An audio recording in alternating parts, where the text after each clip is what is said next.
আজ আমি আপনাদের একটা কাহিনী শোনাবো। এটা হলো একটা বিশাল আকার বটগাছের এবং একটি নিম গাছের গল্প। এই নিম গাছটা সেই বটগাছের কাছেই অবস্থিত ছিল। একদিন কয়েকজন কাঠুরে বনে প্রবেশ করলেন। তাদের দেখে এই নিম গাছ খুব ভয়ভীত হয়ে পড়ল। ও সেই বটগাছের কাছে সাহায্য চাইল। বলল যে, হে বটগাছ, আমাকে সাহায্য করুন।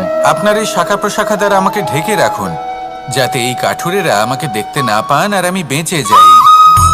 কিন্তু সেই বটগাছ ছিল অসম্ভব অহংকারী। নিজের অহংকারে সে মত্ত হয়েছিল। সে না ওকে উত্তর দিল আর না ওকে সাহায্য করলো।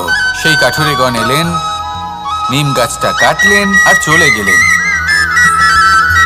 কিছুদিন পরে আবার সেই কাঠুরেগণ সেই বনে এলেন আর এইবার তাদের কুঠার দ্বারা বটগাছে আঘাত করতে শুরু করলেন।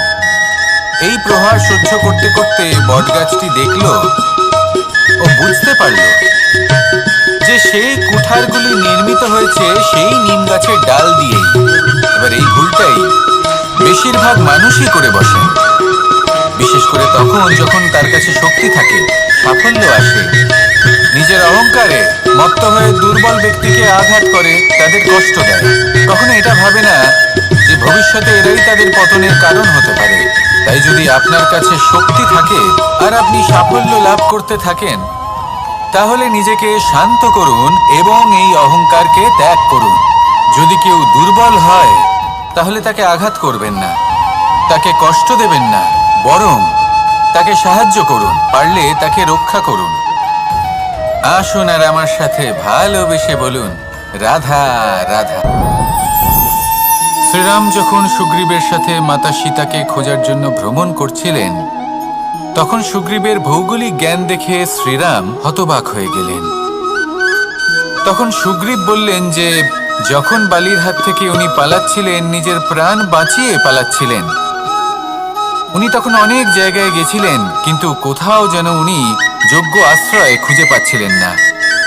বালি সুগ্রীবের প্রাণ হরণ করতে চাইছিল, ওকে শেষ করে দিতে চাইছিল, আর সুগ্রীব শুধু নিজের প্রাণ বাঁচিয়ে পালাতে চাইছিল। এক স্থান থেকে অন্য স্থানে, সেই স্থান থেকে আবার আরেক স্থানে। এই বিপদের সম্মুখীন হতে গিয়ে সুগ্রীবের ভৌগোলিক জ্ঞান বৃদ্ধি পেল। এর অর্থ বুঝলেন আপনি? যে জীবনে যখন সমস্যা আসে, জটিলতা আসে, সেটা দেখে আমরা ত্রস্ত হয়ে পড়ি, দুঃখী হয়ে পড়ি যে এমনটা আমার সাথে কেনই বা হচ্ছে। কিন্তু দুঃখী হওয়ার কোনো প্রয়োজন নেই, কারণ এই সমস্যা আমাদের কিছু শিক্ষা দেওয়ার জন্যই আসে। সেই শিক্ষা লাভ করা খুবই প্রয়োজনীয়। সেই শিক্ষার দিকে নিজের মনোনিবেশ করুন, সেই শিক্ষা আত্মস্থ করুন, জীবনে অগ্রসর হন আর আমার সাথে ভালোবেসে বলুন, রাধা রাধা। আমাদের জীবনে সবসময় এটাই শেখানো হয় যে কখনো কারোর নিন্দা করবে না। কিন্তু আজকের দিনে সত্য হলো এটাই যে প্রত্যেক ব্যক্তি কোনো না কোনো সময়ে কোনো না কোনো মানুষের নিন্দা করেই থাকেন। এবার আপনি কারোর নিন্দা করলে সবসময় এর অর্থ এটা নয় যে আপনার মন মলিন। কখনো কখনো এমন কিছু পরিস্থিতির জন্ম হয়, কিছু ব্যক্তি আমাদের এমন দুঃখ দেন যে সেই দুঃখের বশে আমরা নিন্দা করতে শুরু করি। এবার নিন্দার বিষয়ে এমন এক সত্য আছে যেটা জানা প্রয়োজনীয়, যেটা আমি আপনাকে একটা উদাহরণ দিয়ে বোঝাবো। আপনি কখনো একটা চিত্র অঙ্কন করতে চেষ্টা করবেন, যতক্ষণ না সেই রং আমাদের হাতে লেগে যাচ্ছে, ততক্ষণ আমাদের সেই চিত্র পূর্ণই হয় না। এবার এটাই হয় নিন্দার ক্ষেত্রেও। কেউ আপনাকে যতই দুঃখ দিক না কেন, যদি আপনি কারোর নিন্দা করেন, তাহলে কোথাও না কোথাও সেই নেতিবাচক শক্তি অবশ্যই আপনার মধ্যে প্রবেশ করবে। তাহলে সেক্ষেত্রে কি করা যায়? কিভাবে অন্যের নিন্দা করা থেকে নিজেকে বিরত রাখা সম্ভব? একটাই পথ আছে, একটাই বিকল্প আছে, নিজের বিকাশ। নিজের বিকাশের পথে অগ্রসর হতে থাকুন। নিজের কাজে এতটাই নিমজ্জিত হয়ে যান যে কারো নিন্দা করার মতো কোনো সময় যেন আপনার হাতে না থাকে। তাতে আপনার মনও মলিন হবে না, আর জীবনে অনেক দরজা আপনার জন্য খুলে যাবে। আসুন আমার সাথে ভালোবেসে বলুন, রাধা রাধা। অত্যন্ত শ্রেষ্ঠ একটা কথা আছে, যদি একটা দরজা বন্ধ হয় তাহলে ঈশ্বর নিজে আমাদের জন্য আরেকটা দরজা খুলে দেন। কিন্তু কিছু মানুষ আছেন যারা এটা ভাবেন যে আমার সাথে তো এরকম হলোই না, আমাদের জন্য তো কোনো নতুন দরজা খুললো না, কোনো নতুন পথ আমরা খুঁজে পেলাম না। সেই বিষয়ে আমরা চিন্তা করি, দুঃখ পাই যে এরকম কেন হলো। কখনো কখনো নতুন দরজা উন্মুক্ত হয়, কিন্তু পুরনো যে বন্ধ দরজা আছে তার সামনেই আমরা দুঃখী হয়ে বসে থাকি, আর এমন ভাবে বসে থাকি যে নতুন দরজার দিকে আমাদের চোখই যায় না। কখনো কখনো ঈশ্বর জেনে শুনেই আমাদের জন্য নতুন দরজা, নতুন পথ উন্মুক্ত করেন না, কারণ তিনি চান যে আমরা যেন পরিশ্রম করি, কর্ম করি, নিজেকে আরো বেশি শ্রেষ্ঠ করে তুলি, সক্ষম হই, আর নিজের পথ আমরা নিজেই খুঁজে নিই। কখনো কখনো এমনও হয় যে ঈশ্বর চান যে আমরা যেন সেই পথে চলতে শুরু করে দিই। ভবিষ্যতে গিয়ে ঈশ্বর আমাদের সবকিছুই প্রদান করেন। মনে রাখবেন, যে ব্যক্তি নিজের বাড়িতে এসে নিজের দুঃখ নিয়ে বিলাপ করতে থাকেন, সুখ তার দরজায় পৌঁছে গিয়েও বন্ধ দরজা দেখে ফিরে চলে যায়। তাই দুঃখ আমাদের সকলের জীবনে আছে, কিন্তু সেই দুঃখকে আঁকড়ে ধরে বসে থাকবেন না, তাহলে আপনি আসন্ন সুখও ভোগ করতে পারবেন না। আসুন আমার সাথে ভালোবেসে বলুন, রাধা রাধা। জীবনে কখনো আমরা বিজয়ী হই, কখনো আমরা পরাজিত হই, কখনো সুখ আসে, আবার কখনো দুঃখও আসে। আর যখন দুঃখ আসে তখন আমরা আমাদের এই দুঃখ কারোর সাথে ভাগ করতে চাই। আমরা কারোর সাথে নিজের দুঃখ ভাগ করে নিই, আর সেই ব্যক্তি আমাদের দুঃখ নিয়ে উপহাস করে।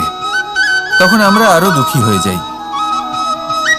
আমরা এই সংসারকে দোষ দিতে থাকি, কিন্তু এতে সংসারের কোনো দোষ নেই। ভুল আপনার যে আপনি কোনো কুপাত্রকে নির্বাচন করেছেন দুঃখ ভাগ করার জন্য। মনে রাখবেন, যদি আপনার শরীরে ক্ষতস্থান তৈরি হয় এবং সেই ক্ষত নিয়ে আপনি প্রত্যেক জায়গায় ঘুরে বেড়ান, প্রত্যেক বাড়িতে আপনি ওষুধ হয়তো নাও পেতে পারেন, কিন্তু সেখানে নুন আপনি অবশ্যই পাবেন। সেই জন্য যখনই দুঃখ পাবেন, শুধু সেই ব্যক্তিদের কথা মনে করুন যারা আপনার দুঃখ, আপনার যন্ত্রণাকে বুঝতে পারবে, যারা আপনার সহায় হওয়ার জন্য প্রস্তুত, আপনাকে সাহায্য করার জন্য প্রস্তুত, আপনার অন্তরকে প্রেরিত করতে প্রস্তুত। তাদের কাছে নয় যারা আপনার দুঃখ নিয়ে উপহাস করে। আসুন আর আমার সাথে ভালোবেসে বলুন, রাধা রাধা। প্রত্যেক মানুষ সাফল্যের শিখরে পৌঁছতে চান, প্রত্যেকেই তার জন্য চেষ্টা করেন, প্রত্যেকেই এটা চান যে নিজের নিজের ক্ষেত্রে আমি সর্বোচ্চ শিখরে পৌঁছব। এবার সবসময় আমাদের প্রতিভা পূর্ণরূপে আমাদের সহায়ক হতে পারে না। কখনো কখনো আমরা সেই কাজ একা করতে পারি না, কখনো কখনো আমাদের সাহায্যের প্রয়োজন পড়ে। আর ঠিক এমন সময় বেশিরভাগ মানুষ ভুল করে ফেলেন। আর ভুল হলো এটাই যে কিছু ব্যক্তি এতটাই তাড়াতাড়ি সাফল্যের শিখরে পৌঁছতে চান যে কারোর হাত ধরে পরবর্তী সিঁড়িতে ওঠার বদলে তিনি কারোর পা ধরে ওপরে যাওয়াটাই শ্রেয় বলে মনে করেন। এবার সাফল্য দুজনেই লাভ করেন, কিন্তু কাহিনীর এখানে সূত্রপাত ঘটে। যে ব্যক্তি কারোর হাত ধরে ওপরে পৌঁছন, সে অন্যের জন্য নিজের হাতটা বাড়িয়ে দেন, তাকে সাহায্য করেন, তাকে প্রেরণা প্রদান করেন। নতুন সম্পর্ক তৈরি হয়, বন্ধুত্বের বৃদ্ধি ঘটে, এবং এই শ্রেষ্ঠ সম্পর্কগুলির সাথে উনি শ্রেষ্ঠ জীবন যাপন করেন। অন্যদিকে সেই ব্যক্তি যে কারোর পা ধরে সাফল্য অর্জন করেছিলেন, সেই ব্যক্তি শুধু একজন দাস হয়ে থেকে যান, শুধু তাকে দেওয়া সমস্ত আদেশ পালন করেন তিনি। তার নিজের কোনো ব্যক্তিত্ব গড়ে ওঠে না। সেই জন্য আপনি যখনই সাফল্যের পথে অগ্রসর হচ্ছেন, তখন পথ নির্বাচন সঠিকভাবে করুন, কারণ সাফল্যের ঊর্ধ্বেও একটি অন্য জীবন আছে। আসুন আমার সাথে ভালোবেসে বলুন, রাধা রাধা। জীবনের আরম্ভ থেকে জীবনের শেষ পর্যন্ত হলো একটা যাত্রা। আর এই যে যাত্রা, সেই যাত্রা পথের মাঝেও আমরা অনেক নতুন যাত্রা নির্ধারিত করি, অন্য অনেক লক্ষ্য লাভ করি। এবার প্রশ্ন হলো যে লক্ষ্য বেশি গুরুত্বপূর্ণ নাকি যাত্রা? কেউ বলবে লক্ষ্য বেশি গুরুত্বপূর্ণ, কারণ তার জন্যই আমরা এই যাত্রা স্থির করি। কেউ বলবে যাত্রা বেশি গুরুত্বপূর্ণ, কারণ এই যাত্রা পথে চলতে চলতে আমরা অনেকগুলো শিক্ষা লাভ করি, কর্ম করার জন্য অনেক দিশা খুঁজে পাই। এবার লক্ষ্য এবং যাত্রা এই দুই গুরুত্বপূর্ণ, কিন্তু আরো একটা তথ্য আছে অত্যন্ত গুরুত্বপূর্ণ, যেটা বুঝে নেওয়া খুব প্রয়োজনীয়। আর সেটা হলো আপনার জীবন সাথী। সেই সাথী যে জীবনের সব পদক্ষেপে আপনার সাথে চলবে, আপনার সাথে থাকবে। সেই ব্যক্তির মধ্যে যদি করুণা থাকে, ভালোবাসা থাকে, তাহলে সে আপনাকে সাহায্য করবে, আপনার জন্য আপনার লক্ষ্য নির্ধারণ করবে, আপনাকে জীবনে একটা উচ্চ স্তরে নিয়ে যাবে। কিন্তু যদি সেই ব্যক্তি এর বিপরীত হন, তাহলে কোথাও না কোথাও তাকে পেতে পেতে, তার সাথে থাকতে থাকতে আপনি নিজের লক্ষ্য ত্যাগ করে দেবেন। তাই পথ এবং লক্ষ্য এই দুই নির্বাচন করুন, কিন্তু যখন আপনি জীবন সাথী নির্বাচন করবেন তখন কিছুটা সাবধানে, না হলে আপনার অভিজ্ঞতা সুখময় নয়, অত্যন্ত দুঃখজনক হতে পারে।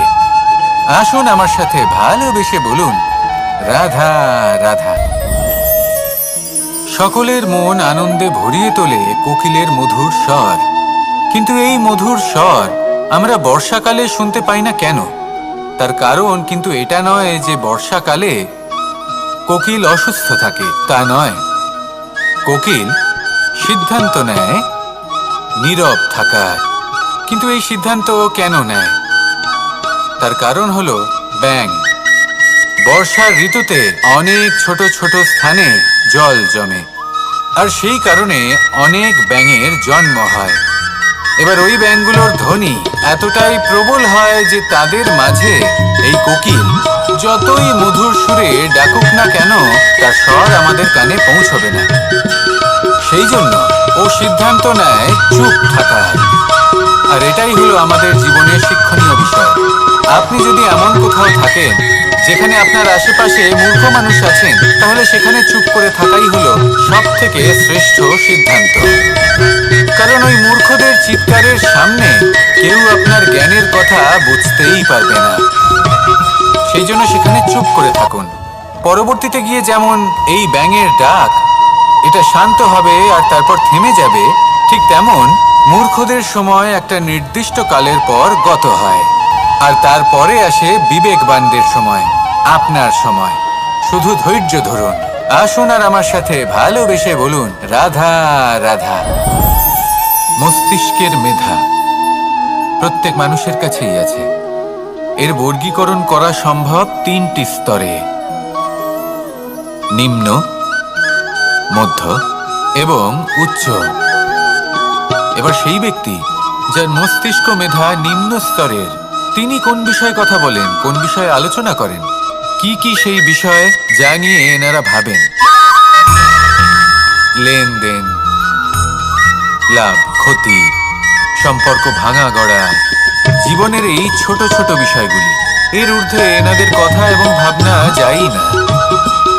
এবার যে ব্যক্তি এমন হন যার মস্তিষ্ক মেধা মধ্যস্তরের, সেই ব্যক্তি কি করেন, কোন বিষয়ে কথা বলেন? জীবনের ঘটনাগুলির বিষয়ে কথা বলেন। কি হয়েছিল, কিভাবে হয়েছিল, কিভাবে সেটা আরো বেশি শ্রেষ্ঠ করে তোলা সম্ভব। আর সেই ব্যক্তি যাদের মস্তিষ্ক মেধা উচ্চ স্তরে থাকে, তারা কি নিয়ে ভাবেন, তারা কি নিয়ে আলোচনা করতে থাকেন? তিনি ভাবেন যে কিভাবে নিজের চিন্তা ভাবনা আরো বেশি শ্রেষ্ঠ করে তোলা সম্ভব। তিনি ভাবেন যে কিভাবে আমরা নিজেদের অপগুণগুলিকে দূর করে দিতে পারি, কারণ সেটা করতে পারলে জীবন আপনা থেকেই শ্রেষ্ঠ হয়ে উঠবে। মস্তিষ্ক মেধা আমাদের সবার কাছে আছে। এবার আমাদের এটা বেছে নিতে হবে যে কোন স্তরটা আমরা আপন করতে চাই। যদি আজকের এই মুহূর্তে আপনি নিম্ন স্তরেও থাকেন, তাহলে তা মেনে নিন, চিন্তার কোনো বিষয় নেই। এখনো চাইলে আপনি উচ্চ স্তরে পৌঁছতেই পারেন। সেটাই বেছে নিন, জীবন শ্রেষ্ঠ করে তুলুন, আর আমার সাথে ভালোবেসে বলুন, রাধা রাধা। এই সংসারের প্রত্যেক মানুষ কোনো না কোনো স্থানে অবশ্যই যান। অনেক অনেক স্থানে তাদের যেতে হয়। এবার এমন কিছু মানুষ আছেন যারা সেই স্থানে হয়তো কখনোই যাননি। উদাহরণ হিসেবে বলবো, কিছু মানুষ আছেন যারা মন্দিরে যান, চিকিৎসালয়ে যান, কিছু মানুষ কারোর কারোর বিবাহ উৎসবে যান। আবার কিছু মানুষ আছেন যারা নাস্তিক হন এবং কখনোই মন্দিরে যান না। কিছু মানুষ অসুস্থ হন না, তাই চিকিৎসালয়ে যেতে হয় না। এমনও কিছু মানুষ থাকেন যারা সামাজিক উৎসব থেকে দূরে থাকাটাই পছন্দ করেন। যে কোনো মানুষ হোক, যা কিছুই তার চয়ন হোক না কেন, প্রত্যেক মানুষকে একটি স্থানে অবশ্যই যেতে হয়।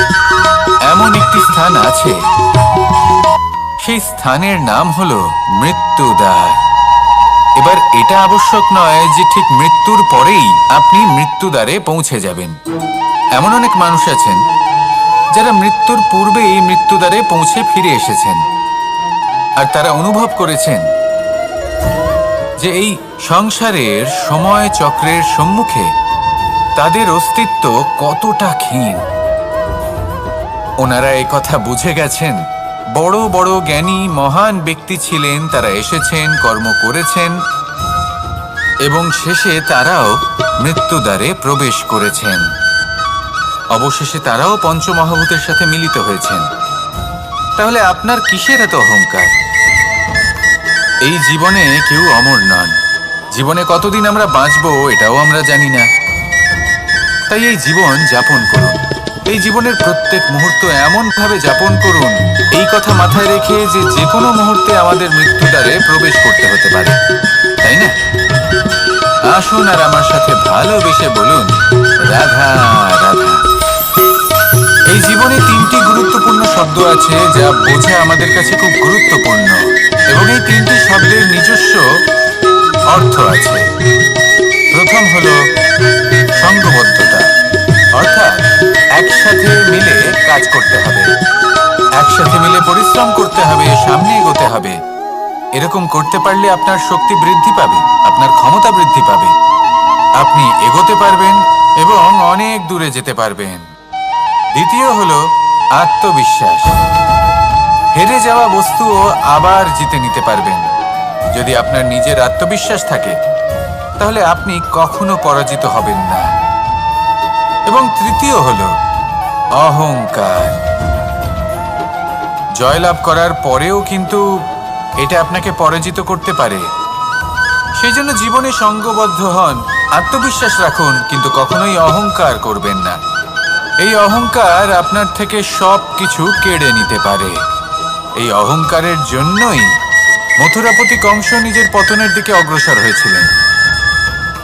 এই অহংকারকে ত্যাগ করুন আর আমার সাথে ভালোবেসে বলুন, রাধা রাধা। এই সংসারের সব থেকে বেশি কঠিন কাজ কোনটা? কেউ বলবেন যুদ্ধ করা, কেউ বলবেন ধন অর্জন করা, আবার কেউ বলবেন জ্ঞান অর্জন করা সব থেকে বেশি কঠিন। এবার প্রত্যেক ব্যক্তির নিজস্ব অভিজ্ঞতা আছে, আর সেই অনুসারে তার নিজস্ব একটা উত্তর আছে। সাধারণভাবে দেখতে গেলে এই সংসারে সব থেকে কঠিন হলো তপস্যা করা, অর্থাৎ সব কিছু ত্যাগ করে তপস্যায় নিজেকে বিলীন করে দেওয়া। এবার এর থেকে বেশি কঠিন এই সংসারে আর কি বা হতে পারে? এই সংসারে, এই সমাজে, নিজের পরিবারের মধ্যে থেকেও ধৈর্য ধরে সামনে অগ্রসর হওয়া, এটা হলো সব থেকে কঠিন কাজ। কারণ যখন আপনি তপস্যা করেন তখন সেখানে আপনার ধৈর্য ভাঙার মতো কেউ থাকেন না, না কোনো বন্ধু, না কোনো আত্মীয়, না কোনো শত্রু, কেউ না। কিন্তু যখন আপনি এই সমাজে, এই পরিবারে থাকেন, কোনো না কোনো ব্যক্তি এসে আপনার ধৈর্যের বাঁধ ভেঙে দেওয়ার ক্ষমতা রাখেন। তারা আপনার ধৈর্যের বাঁধ ভেঙে দেয়, আর কখনো কখনো তারা অনিচ্ছাকৃতভাবেই সেটা করে থাকেন। কারণ তাদের মানসিকতা আপনার থেকে আলাদা, তাদের কর্ম আপনার থেকে আলাদা, তাদের দৃষ্টিভঙ্গি আপনার থেকে আলাদা, জীবন যাপন আপনার থেকে আলাদা। সেক্ষেত্রে আপনি ধৈর্যচ্যুত হন, প্রসন্নতা আপনার থেকে ছিনিয়ে নেওয়া হয়। সেই জন্য এই সংসারে, এই পরিবারের থেকেও ধৈর্য ধরে সামনে অগ্রসর হওয়া কোনো পর্বতের শিখরে গিয়ে তপস্যা করার থেকেও অনেক বেশি কঠিন। আর যে ব্যক্তি এই সমাজে, এই পরিবারে, সেই সকল মানুষের মধ্যে থেকে গিয়েও ধৈর্য ধরে অগ্রসর হতে থাকেন, যারা এই কাজটা শিখে নিতে পারেন, তারাই কিন্তু জীবনে আনন্দ লাভ করতে পারেন। এই ধৈর্যই শেষে আপনার জীবনে প্রসন্নতা বহন করে আনবে। তাই ধৈর্য ধরে জীবনের পথে অগ্রসর হন আর আমার সাথে ভালোবেসে বলুন, রাধা রাধা।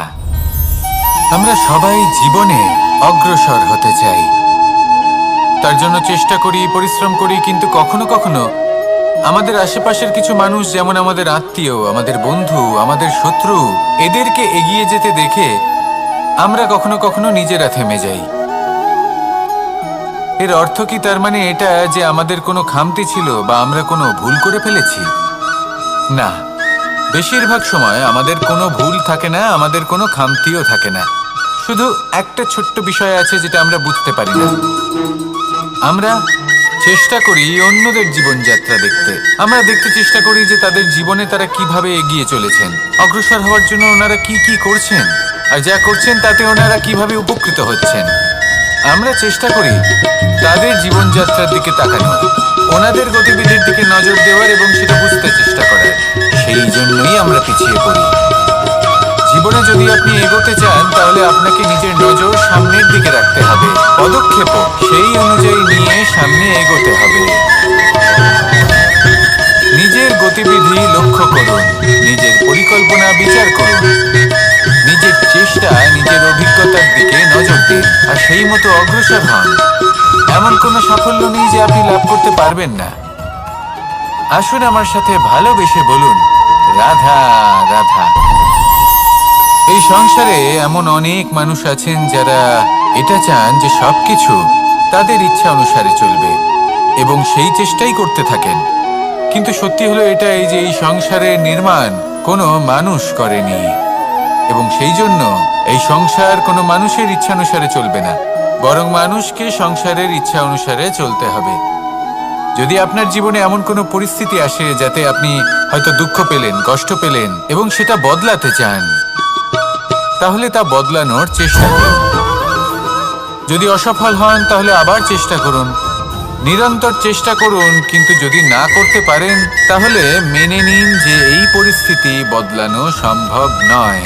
সেই পরিস্থিতিকে বদলানোর চেষ্টাকে ত্যাগ করে দিন। যদি চান তাহলে সেই পরিস্থিতি থেকে দূরে চলে যেতে পারেন, কিন্তু নিজেকে প্রসন্ন রাখুন। আপনার এই শরীর, এই মন, এই জীবন আপনি লাভ করেছেন, তাই আপনার কর্তব্য হলো নিজের যত্ন নেওয়া, নিজেকে প্রসন্ন রাখা। আপনি যদি নিজেকে প্রসন্ন রাখেন তাহলেই এই সংসারকে আপনি প্রসন্ন রাখতে চেষ্টা করতে পারবেন। তাহলে প্রসন্ন থাকুন আর মনে এই প্রসন্নতা নিয়ে বলুন, রাধা রাধা। এই হাঁড়িটাকে দেখুন, এই হাঁড়িটা মাটি দ্বারা নির্মিত, আর এই বস্তুটি আমার খুবই প্রিয়। ছোটবেলায় মা এই হাঁড়িতেই মাখন বানিয়ে রাখতেন, কিন্তু যেই আমি সুযোগ পেতাম আমি সেই হাঁড়ি ভেঙে সমস্ত মাখন খেয়ে ফেলতাম। কিন্তু আমার মনে হয় একটা বিশেষ ব্যাপার আছে, যখনই এটার মধ্যে মাখন রাখা হতো তখন মাখন ঠান্ডা হয়ে যেত। আর আমি ভাবতাম এটা কিভাবে সম্ভব হতে পারে, যেখানে এটা নিজেই নির্মিত হয়েছে আগুনে তপ্ত হয়ে। এটা নির্মিত হয়েছে এইভাবেই, কিন্তু এর ভেতরে সবই শীতল থাকে। এটা কিভাবে সম্ভব? এটা এই কারণে সম্ভব কারণ এই হাঁড়ি এমন কিছু জানে যেটা জানা আমাদের জন্য খুব প্রয়োজনীয়। যার জন্ম হয়েছে মাটি থেকে, যার ভবিষ্যৎ হলো মাটি, আর ভেঙে যাওয়ার পরে যাকে সেই মাটিতেই মিশে যেতে হবে, তার নিজের অন্তরে অহংবোধের উত্তাপ ধরে রেখে কি লাভ? এটাই হলো জীবনের একটি সার কথা, যেটা আমাদের সকলকে বুঝতেই হবে, শিখতে হবে, যাপন করতে হবে।